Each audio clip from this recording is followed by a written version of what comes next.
सोलन की mall road पर Akhil Bharatiya trade union Congress की हिमाचल प्रदेश राज्य स्तरीय कमेटी के सचिव अतुल चंद्र भारद्वाज के नेतृत्व में एक विशाल रैली निकाली गई। ये विरोध प्रदर्शन central trade union joint action committee के आह्वान पर आयोजित किया गया था, जिसमें मजदूर वर्ग ने केंद्र सरकार द्वारा पारित श्रम संहिताएं 2020 के खिलाफ जोरदार विरोध जताया।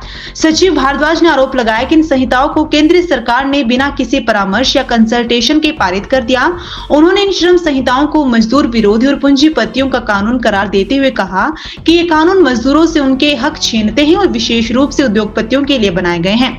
उनका मानना है कि संहिताएं मजदूर समाज की 100 साल की विरासत के रूप पर पानी फेर देने वाली है और इनके चलते ट्रेड यूनियनों की आवाज दबाई जाएगी तथा यूनियनों का गठन पहले से भी ज्यादा कठिन हो जाएगा।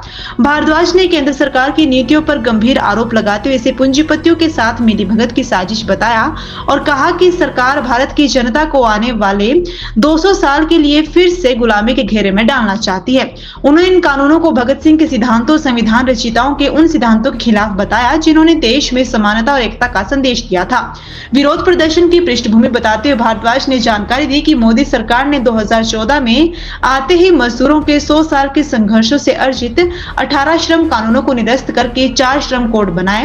उन्होंने बताया कि मजदूर समाज 2014 से हर साल इस बात का विरोध प्रदर्शन करती आ रही है और पिछले 10 वर्षों से इस कानून को लागू नहीं होने दिया है। उन्होंने संकल्प दोहराया कि वे अपने अधिकार और यूनियनाइजेशन के संवैधानिक अधिकार को सुरक्षित रखने के लिए अपनी लड़ाई निरंतर जारी रखेंगे। भारद्वाज है और मैं हिमाचल प्रदेश अखिल भारतीय ट्रेड यूनियन कांग्रेस की राज्य स्तरीय कमेटी का सचिव हूं और आज दिनांक 26/11/2025 को central trade union joint action committee के कॉल के ऊपर हम लोग आज सड़कों पर उतरे हैं। हम आज श्रम संहिताएं 2020 जो केंद्रीय सरकार ने बिना किसी परामर्श के, बिना किसी से कंसल्टेशन के जो पारित की है, उसके विरोध में आज सड़कों पर उतरे हैं और अपना विरोध प्रदर्शन आज यहाँ पर रजिस्टर कर रहे हैं।